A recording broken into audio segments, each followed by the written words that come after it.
empiezo y después 5, 4, 3, 2. Hola, ¿qué tal amigos de Cultura Bike? Nuevamente aquí con todos ustedes. Gracias por estarnos siguiendo en nuestras redes. El día de hoy tenemos en la entrevista, y te agradezco mucho, Mariana Orozco. Ella es directora de vinculación metropolitana de la SEDATU a nivel federal. Lo dije bien, ¿verdad? Así es. Y pues te agradezco mucho, Mariana, que nos des la oportunidad de estar contigo y de hacerte algunas preguntas ahí interesantes que hemos venido nosotros ahí ahora con todo esto de la movilidad 4S acumulando, por así decir. Van a ser pocas pero sí queremos que compartirle a nuestros amigos porque nos hacen también esas preguntas de saber en general de qué se trata todo este esfuerzo que están haciendo desde la SEDATU. Perfecto, no, yo te agradezco mucho darte el tiempo de conversar, así que bienvenido a tu casa y bienvenido Cultura Bike. Muchas gracias. Pues sí, primeramente, pues a grandes rasgos lo hemos visto en medios de comunicación, los mismos invitaciones que nos hacen los gobiernos municipales para acercarnos a este tema, pero ¿nos podrías tú comentar en general cuál es la movilidad 4S que se implementa ahora en tu trabajo, ¿no? Claro, mira, pues la movilidad 4S es una estrategia que surge ante la pandemia por COVID que estamos experimentando en México. Realmente estábamos en medio de la incertidumbre, no sabíamos qué tan grave, cuánto íbamos a durar confinados, qué seguía. Y las mismas alianzas que se han ido generando a lo largo de estos ya casi, en lo personal, 15 años, pero hay gente que ha trabajado más años en estos temas, de ver cómo era una excelente oportunidad para impulsar agendas que ya hemos venido impulsando debido a los beneficios que tienen las propuestas que hemos hecho a diferentes órdenes de gobierno, a diferentes sectores en cuanto a cómo movernos de una manera más eficiente en el país. Y también ver que teníamos que ayudarle al sector salud, al tan abandonado sector salud de nuestro país, a que la presión disminuyera en nuestros hospitales. Es decir, cómo podíamos hacer que no hubiera accidentes viales, más enfermedades cardiovasculares, respiratorias o otras cuestiones que tienen que ver con nuestro estilo de vida tan malo que tenemos como mexicanos, ¿no? Entonces, pues estábamos explorando entre varios compañeros de otras dependencias federales, de SCT, Semarnat, Salud, colegas de la OMS, de la OPS en México, y activistas, consultores, ¿no? Este ecosistema que se ha ido generando de alianzas.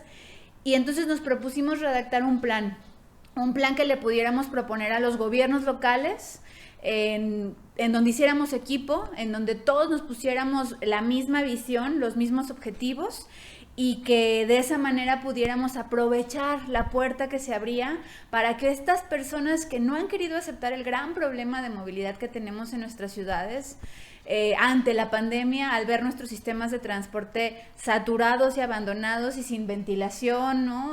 Sin presupuesto, o nuestras calles sin espacio para tener sana distancia caminando, sin tener infraestructura ciclista, con velocidades muy altas, sin una estrategia de distribución de mercancías, entre otras cuestiones, abriera los ojos y dijera, ok, acepto que tengo el problema, entiendo de qué me están hablando estos necios desde hace muchos años y nada más no lo quiero aceptar. Entonces nos pusimos a redactarlo, fue un trabajo en equipo muy interesante. Todos estos sectores que te estoy comentando, a excepción de los funcionarios públicos que para eso nos pagan, para trabajar por el bien de la sociedad, regalaron su trabajo, regalaron su tiempo, nos ayudaron hasta con el diseño, ¿no? Para que fuera más atractivo para la población, y de esa manera surge el Plan Movilidad 4S. planteárselo también a autoridades más altas como al secretario Meyer, pues fue todo un reto por tantos problemas públicos que están compitiendo al mismo tiempo. Entonces, poderlo elevar en la agenda pública y decir esto es importante. Sin embargo, hoy en día hay cada vez más personas ocupando puestos públicos que entienden la gravedad que estamos experimentando, y de inmediato las secretarías que salimos a publicarlo dijeron, órale, pues va, con muchos retos estructurales, con muchos retos presupuestales, pero es eso, abrir la puerta y ver cómo a partir de esta pues tragedia que estamos viviendo podemos ayudar a que otras emergencias como las de derechos humanos, la climática, social, económica, se puedan superar más fácil de la mano de la emergencia sanitaria. Bien, y vimos en el caso, estás enterada, Mariana, que Cultura Bike tiene ahorita un recorrido por el país, ya con esta Ciudad de México, con esta visita a la Ciudad de México, ya son 5 entidades federativas que visitamos, y vimos, te quiero hacer una pregunta que sale de la experiencia que he vivido en estos meses, 2 meses, que no todos los municipios creo que a todos les llegó la información, pero no todos los municipios lo están implementando o lo implementaron al mismo tiempo, y ahorita en este momento ya la pandemia anda en otros colores en el semáforo, y eso, ¿por qué sucede? La siguiente pregunta sería, ¿cómo están midiendo ustedes o cómo está la situación en los municipios del país? Sí, y es muy interesante lo que preguntas. Quizá dos cuestiones que a mí me gustaría enfatizar. La primera es que la emergencia sanitaria no se ha acabado, ¿no? O sea, hay una percepción de la población en general de que ya se puede salir a las calles. Sin embargo, hemos visto cómo este comportamiento que tiene la COVID en el mundo está generando rebrotes, ¿no? Entonces eso nos dice como humanidad que, a ver, cuidado, esto no ha terminado, la vacuna no se ha generado, entonces hay que aprender a vivir con el virus de una manera mucho más, pues, sostenible, ¿no? Y la economía mexicana, al ser tan informal, al tener estas dinámicas tan de desigualdad que tenemos en el país, entonces hace que la gente salga a la calle por necesidad, ¿no? Entonces, esa es como la primera cuestión que me gustaría poner contigo sobre la mesa. Bien. Y la segunda, la diversidad que tenemos en el país, ¿no? O sea, somos un país tan grande, con ritmos políticos también muy distintos, no solo entre regiones, a veces también en la misma región. En el norte no es lo mismo lo que en Hermosillo se vive a lo que los colegas de Tamaulipas están experimentando, ¿no? Entonces, es bien importante también entender cómo nuestra incipiente democracia pues hace que el país se mueva a ritmos muy distintos, ¿no? Entonces, ahí lo que hemos estado viendo es que los gobiernos locales y la ciudadanía, que está más profesionalizada, que tiene más avances en materia de movilidad, digamos, los gobiernos que ya tienen un área especializada de movilidad, ya tienen una armonización normativa, reglamentos de tránsito, actualizados. Exacto, ¿no? O sea, con esta nueva perspectiva que pone la Ley General de Asentamientos Humanos, pues obligatoria a seguir la pirámide de la movilidad como una visión nacional, o incluso la sociedad civil que ya no está solamente, no por menospreciar, ¿no? Todo es necesario, todo es importante, pero digamos que también en sociedad civil hay una ola distinta, ¿no? Están desde los grupos que comienzan a hablar de bici, a hacer paseos, pero también hay otros que ya no solo hablan de bici, ¿no? Que hablan de peatones, de transporte público, de transporte de carga, de política pública, ¿no? Ya no solamente de una actividad a favor de la bici. Entonces, son las ciudades que más rápido están reaccionando. Entonces, estamos ante la emergencia sanitaria y diferentes capacidades locales de cada entidad y de cada municipio. Y las entidades que van más adelante se están dando cuenta cómo hay presupuesto, pero ese presupuesto se le sigue destinando al auto, ¿no? Es hacia dónde. Sí. Entonces, ¿qué han hecho los gobiernos más avanzados? Han hecho esta reasignación presupuestal, ¿no? Los que han podido. Es, a ver, yo tenía 20 millones para pavimentar mi calle, pero ya entendí que esta es la prioridad, entonces reasigno presupuesto. ¿Es posible? Técnicamente sí, hablando, sí es posible. Claro, ¿sí? Siempre se puede reasignar presupuesto. Es difícil, ¿no? Como todo en gobierno, siempre todo es difícil, pero de que se puede, ¿no? Entonces, eso ha sido muy, muy interesante. Y luego vienen otros gobiernos, ¿no?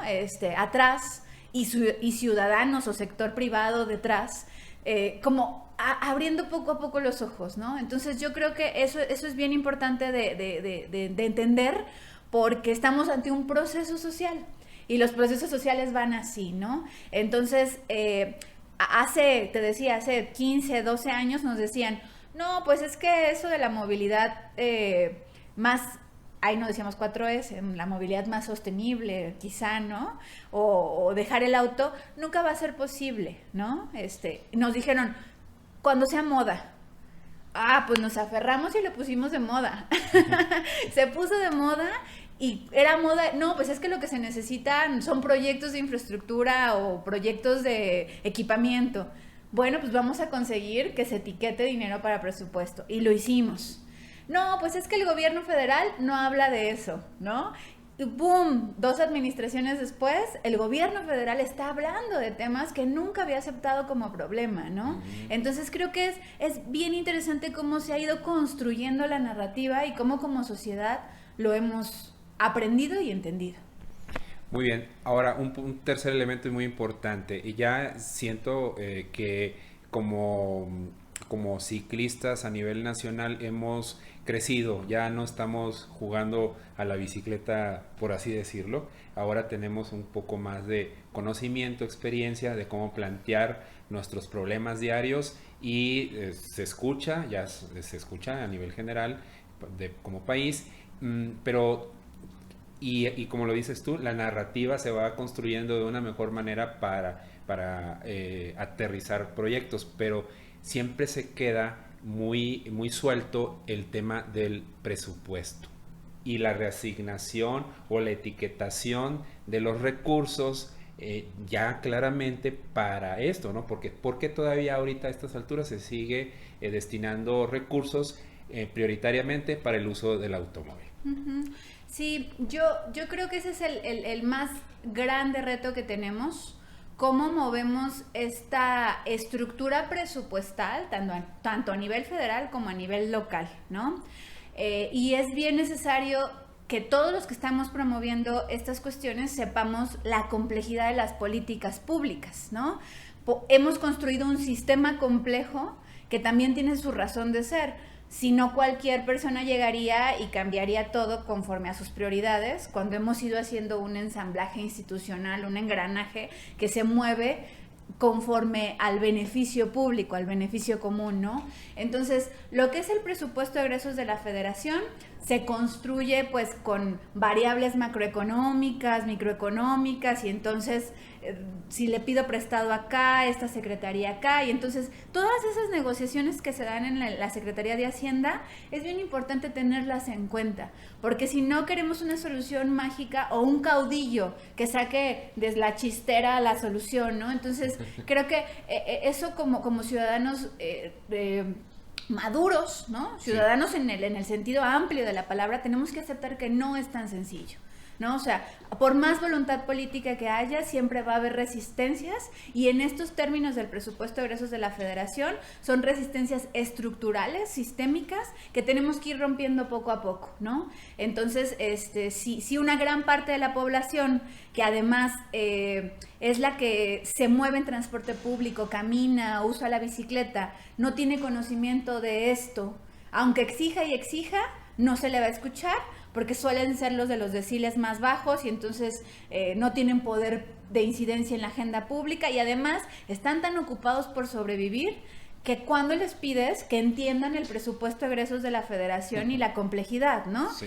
Y hay otro sector que es la minoría, que se mueve en auto, pero que tiene deciles económicos más altos, que incide mucho en la agenda pública y que no quiere que las cosas cambien, ¿no? Porque es el status quo y le ha beneficiado, y entonces son los que saben cómo funciona el sistema presupuestario. Entonces, hay que hacer más equipo entre esa gran mayoría que son un montón de minorías, ¿no? Hablo de mujeres, personas con discapacidad, personas mayores, peatones, ciclistas, usuarios de transporte público, y estar cada vez más profesionalizados para conocerlas. Y lo mismo pasa a nivel local, ¿no? Es muy difícil de repente para el ciudadano entender que las calles le tocan al municipio, que el transporte público a lo mejor está compartido entre estado y municipio, o le toca al estado, ¿a quién le exijo qué? Entonces, si nos cerramos a trabajar solo en mi línea de trabajo, sin escuchar lo que el otro necesita, sin entender que hay otros problemas públicos que están compitiendo con el de la movilidad, entonces a nivel local se repite lo mismo, ¿no? Nos dispersamos todos, no hacemos esta concurrencia de voces, y entonces el gobierno se queda con los que le hablan bien o con los que le muestran un beneficio político, y continuamos haciendo como país, como Estado, porque el Estado somos todos, esta asignación presupuestaria hacia el auto que tanto nos afecta. Muy interesante, muy interesante. ¿Y cómo llegamos, Mariana? Entonces, realmente me parece muy clara tu visión. ¿Cómo llegamos a este Día Mundial sin Auto? Que los ciclistas lo hemos tomado como un día de la bicicleta, por así decirlo. Y en el tiempo que tú tienes acá, ¿qué cambios, qué aciertos?